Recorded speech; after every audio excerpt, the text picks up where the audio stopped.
Assalamualaikum warahmatullahi wabarakatuh. Hello my friends, I am Izanatun Sawajaria. We'll continue the explanation from Safura.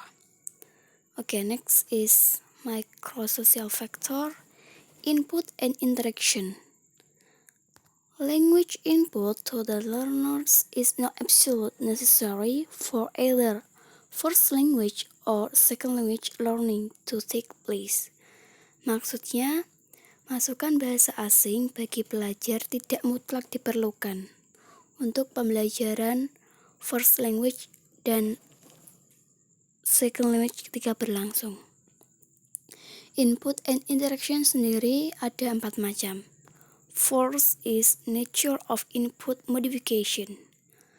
Language addressed by first language speakers to second language learners frequently differs in systematic ways from language addressed to native or very fluent speakers. Bahasa yang ditujukan oleh native ke pembelajar second language seringkali berbeda secara sistematis dari bahasa yang ditujukan kepada penutur asli.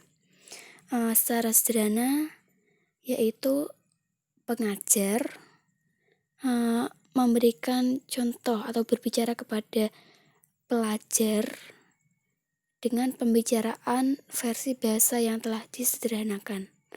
Ciri-ciri bahasa yang telah disederhanakan sendiri yakni vocabnya sederhana, menggunakan kata dan frasa frekuensi yang tinggi, jeda panjang, kecepatan bicara yang lambat, artikulasi yang hati-hati, dan juga volumenya keras. Tujuan dari pengajar melakukan atau berbicara dengan bahasa yang telah disederhanakan yakni untuk mempermudah pelajar agar lebih paham kepada second language. Second is nature of interactional modification. Many second language learners do acquire at least some level of competence without interaction with speaker of the target language. Maksudnya, banyak pelajar second language memperoleh setidaknya beberapa tingkat kompetensi tanpa berinteraksi dengan penutur bahasa target. Pelajar itu bisa lebih meningkat skillnya karena sering-sering berinteraksi misal dengan musik, televisi, komik, bahasa Inggris, komik second language, dan lainnya. Yang ketiga, yakni feedback atau timbal balik atau umpan balik. Umpan balik di sini adalah umpan balik dari penutur terhadap pengucapan pelajar. Bukan pengucapan saja sih sebenarnya, tapi lebih ke yang dilakukan pelajar, khususnya dalam pembelajaran second language. Atau secara sederhananya yakni koreksi dari penutur terhadap pelajar. And last, intake to cognitive processing. Language input may contribute to acquisition only if it is let in to the mind for processing it become intake. Maksudnya, masukan bahasa dapat memberikan kontribusi untuk akuisisi jika dimasukkan ke dalam pikiran untuk diproses menjadi asupan. Masukan-masukan yang telah diberikan oleh penutur tadi bisa memberikan kontribusi atau manfaat kepada pelajar jika pelajar mengimplementasikan atau mengaplikasikannya ke dalam kehidupan sehari-hari. Maksudnya begitu. Okay, next is macrosocial factors. Macrosocial factors adalah faktor yang fokus terhadap hubungan SLA dengan budaya dan lingkungan pendidikan. Di sini membahas bagaimana social context itu mempengaruhi SLA, tepatnya bagaimana identities stage value mempengaruhi hasil dari second language. Yang pertama, yakni global and national stages of first language and second language. Power dan status bahasa asli dan bahasa target dari peserta didik itu harus dilibatkan, karena itulah hal ini menjadi faktor makro dalam SLA. Bahasa itu memiliki kekuatan dan status di tingkat global dan nasional untuk kepentingan simbolis dan praktis.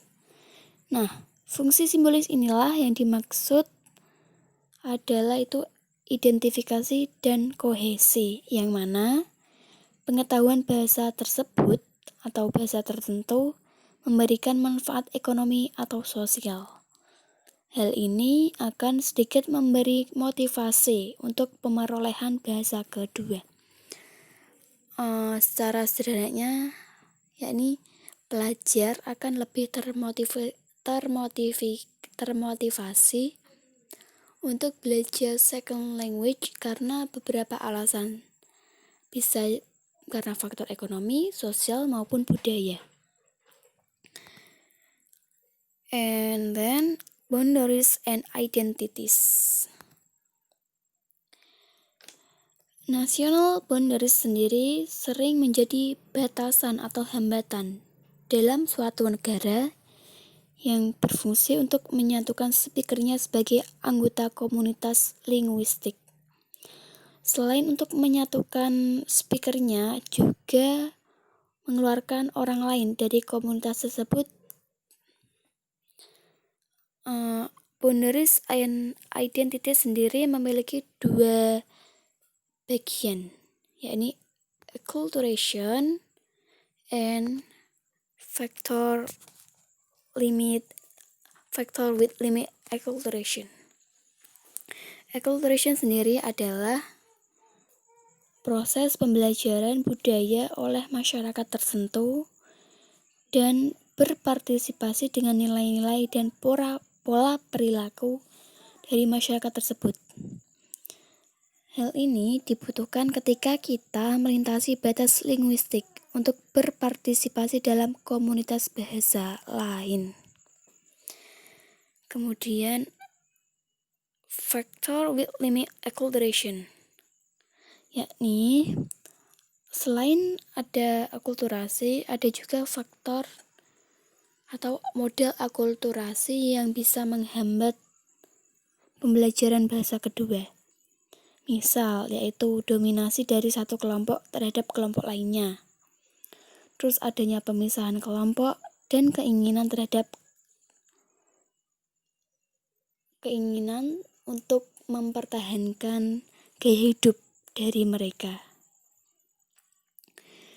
Hal ini akan menciptakan jarak sosial yang tentunya sangat bisa menghambat pembelajaran second language. Okay, I think enough. And forgive me if I have many mistakes. And then, thanks a lot my friends. Wassalamualaikum warahmatullahi wabarakatuh.